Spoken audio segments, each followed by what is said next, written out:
ISKCON নিষিদ্ধের দাবিতে বিক্ষোভ মিছিল করেছে লালমনিরহাটের হাতীবান্ধা উপজেলার ভেলাগুড়ি সমাজ কল্যাণ পরিষদ। আজ শনিবার 30 নভেম্বর সন্ধ্যায় ভেলাগুড়ি বাজারে ভেলাগুড়ি সমাজ কল্যাণ পরিষদের স্থায়ী কমিটির সদস্য ও অর্থ বিষয়ক সম্পাদক আজিজুল ইসলামের সভাপতিত্বে বিক্ষোভ মিছিলটি বের হয়। এ সময় বিক্ষোভ মিছিল শেষে বক্তব্য দেন ভেলাগুড়ি সমাজ কল্যাণ পরিষদের উপদেষ্টা আব্দুল কাদের, ভেলাগুড়ি সমাজ কল্যাণ পরিষদের সভাপতি ডাক্তার আশরাফুল আলম মোল্লা, ভেলাগুড়ি সমাজ কল্যাণ পরিষদের সাধারণ সম্পাদক আবুল হোসেন, ভেলাগুড়ি সমাজ কল্যাণ পরিষদের স্থায়ী কমিটির সদস্য ও ধর্ম বিষয়ক সম্পাদক হাফেজ মাজেদুল ইসলাম, ভেলাগুড়ি সমাজ কল্যাণ পরিষদের স্থায়ী কমিটির সদস্য ও প্রচার সম্পাদক শফিউর রহমান সহ অন্যান্য নেতৃবৃন্দ। এ সময় বক্তারা বলেন, বাংলাদেশ থেকে ইসকনকে নিষিদ্ধ করতে হবে, কারণ ইসকন একটা জঙ্গি সংগঠন। এতদিন যারা মুসলমানদেরকে বলতো বলে জঙ্গি জঙ্গি জঙ্গি নিপরত করি, আসলে বেড়ায় খ্যাত খায়, যেমন একটা আমাদের গ্রামে কথা আছে, ঠিক এই কথাটা এরকম। কোনো পাশের বাড়িতে যে চুরি হয়, পাশের বাড়ির লোক অবশ্যই সহযোগিতা করে। ঠিক এই জঙ্গি যে এতদিন মুসলমানের ঘাড়ে চাপে দেওয়া ছিল, মুসলমানরা জঙ্গি, আলেমরা জঙ্গি, আসলে কোনো আলেম এই পর্যন্ত অতীতে যে 15-16 বছর তারা ক্ষমতা চলে গেছে, দেখে গেছে কোনো আলেমকে তারা জঙ্গি হিসেবে দেখাতে পারে নাই।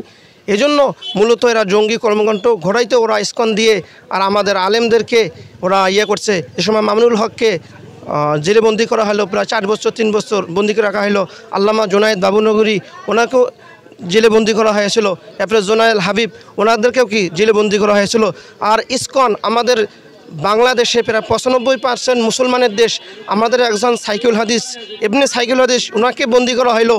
এরপর আমরা তেমন কোনো কাউকে হত্যা করি নাই, কাউকে কোনো কিছু করি নাই। আমরা স্বাধীনভাবে আমাদের দাবিগুলো আমরা জানাইছি। তারা মিথ্যা মামলা দিয়ে 3টা বছর তাকে জেলখানা খাটার পরে কোনো সত্যতা দিতে না পারে তারা তাদেরকে খালাস করে দিয়েছেন। তাই ইসকন একজন বন্দি করার কারণে তারা এই দুঃসাহস কীভাবে পেল? তারা আসলে বাংলাদেশ যে সমন্বয়ক সরকার আছে, তত্ত্বাবধায়ক সরকার আছে, তাদেরকে এরকম বুড়ি আঙ্গুল দিয়ে তাদের ক্ষমতা দেখাই দিয়েছে। দেখো আমাদের কত ক্ষমতা, আমাদের কত শক্তি। চট্টগ্রামের মতো একটা আইনজীবীকে আদালতের সামনে দিনে দুপুরে কীভাবে তারা ছুরি দিয়ে আঘাত করে কতল করতে পারে এবং হত্যা করতে পারে। এজন্য আমাদের সরকারকে আমি বলবো, আপনাদেরকে আমরাই, আমাদের ছাত্র জনতা, আলেম ওলামা সকলে মিলে আপনাদেরকে আমরাই ক্ষমতা দিয়েছি, আমরাই বসিয়েছি।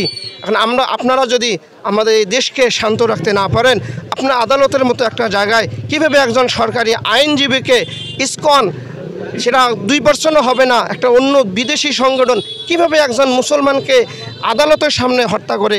এজন্য আপনাদেরকে আরও সতর্ক থাকতে হবে। আর এর যদি আপনারা কোনো ব্যবস্থা না নেন, আবারও ছাত্র জনতা আবারও জেগে যাবে। আপনাদেরকে গদি ছাড়া করতে হবে, যাদেরকে দিয়ে আমাদের দেশ সুন্দর চলবে আমরা পরবর্তী এরকম বিবেচনা করব। ইসকনের বিরুদ্ধে যে প্রতিবাদ হয়েছে, ইসকনের জন্মলগ্ন হয়েছে 1963 সাল নিউ ইয়র্ক শহরে, ভারতের মদদে।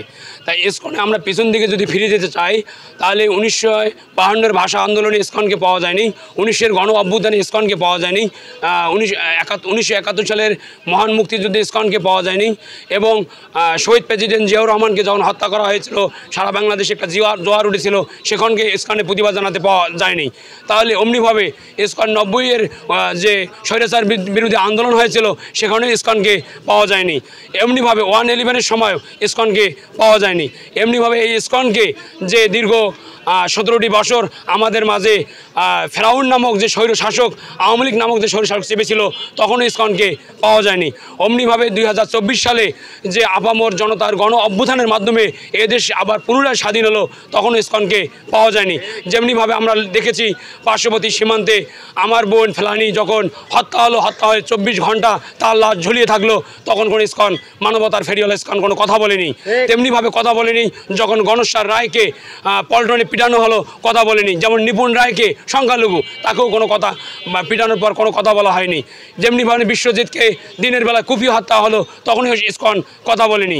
তাহলে এমনিভাবে ইসকন প্রতিটি বাংলাদেশে যে সংখ্যালঘুদেরকে আওয়ামী লীগ সন্ত্রাসী নামক সংগঠন নির্যাতন করেছে, কোনো জায়গায় কথা বলেনি। যেমনি আপনার বুয়েটে আবরার ফরহাদকে হত্যা করা হলো পিটিয়ে, ইসকন কোনো কথা বলেনি। তাহলে ইসকন এখন কোথার থেকে এলো, কেন এলো? আওয়ামী লীগ এজেন্ডাকে বাস্তবায়ন করার জন্য পুনরায় আওয়ামী লীগকে ইন্ডিয়া থেকে আবার ফিরে এনে একটা গোষ্ঠীর মাধ্যমে এদেশে আবার আওয়ামী লীগ নামক স্বৈরের শাসক প্রতিষ্ঠা করতে চায় ইসকন, ঠিক না, প্রতিষ্ঠা করতে চায়। এই কারণে ইসকনের বিরুদ্ধে শুধু আমাদের ভেলাগুড়ি ইউনিয়নের বাসী নয়, সারা বাংলাদেশে আজকে জোয়ার উঠেছে। আপনি এও জানেন যে বিশ্বে দেশের পতাকাকে সর্বশ্রেষ্ঠ মর্যাদা দেওয়া হয়, যে দলেরই হোক না কেন সে পতাকা নিচে থাকতে হবে এবং জাতীয় পতাকা উপরে থাকবে। উপরে থাকার মানে কি, দেশকে শ্রদ্ধা করা এবং ভালোবাসা করা, ভালোবাসা। তাহলে ইসকন আমাদের এই দেশকে দ্বিখণ্ডিত করতে চায়। এই কারণে তার গেরুয়া পতাকাকে সে লাল দিঘির ময়দানে সমাবেশের মাধ্যমে উপরে উঁচিয়ে দেখিয়েছে, যে ইশারায় দেখিয়েছে যে বাংলাদেশকে একটি চট্টগ্রামকে একটা আলাদা রাষ্ট্রে, ইসকনিক রাষ্ট্রে পরিণত করতে চায়। এই বিরুদ্ধে আমাদের আজকের এই সমাবেশ হলো।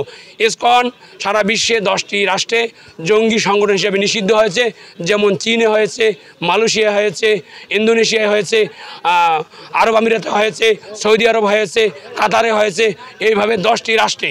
অমনিভাবে আমাদের বাংলাদেশে আজকে সনাতন ধর্মের ভাইদের উপর সওয়ার করে তারা একটা জঙ্গি মতবাদ চাপিয়ে দিতে চাচ্ছে। যেমনি আমাদের 2006 সালে জেএমবি নামক একটা সংগঠন ছিল, তাকে ফাঁসির মঞ্চে তাদের বিচার করা হয়েছে উগ্রতাবাদের কারণে। তো অবিলম্বে ইসকনেরকে উগ্রতাবাদের আইনে এনে তাকে ইসকনে যারা নেতৃত্ব দিচ্ছে তাদেরকে ফাঁসির কাস্টে দাঁড় করাতে হবে। এবং আইনজীবী অ্যাডভোকেট সাইফুল ইসলামকে হত্যা করেছে তারা দিনের বেলা কুপিয়ে, যে ইসকন বলে গো হত্যা মহাপাপ, তাহলে নরহত্যা কিভাবে তারা করতে পারে। এই কারণেই ইসকনের বিরুদ্ধে আজকে শুধু আমাদের ভেলাগুড়ি ইউনিয়নবাসীর ব্যানারে নয়, সমগ্র বিশ্বে যেখানে বাংলা ভাষাভাষী মানুষ আছে এবং মুসলিম আছে সেখানে আজকে ইসকনকে নিষিদ্ধ করো এই জোয়ার উঠেছে। এই কারণে আজকে আমাদের আপামর জনসাধারণের ব্যানারে ভেলাগুড়ি ইউনিয়নবাসীর ব্যানারে আমাদের এই বিক্ষোভ।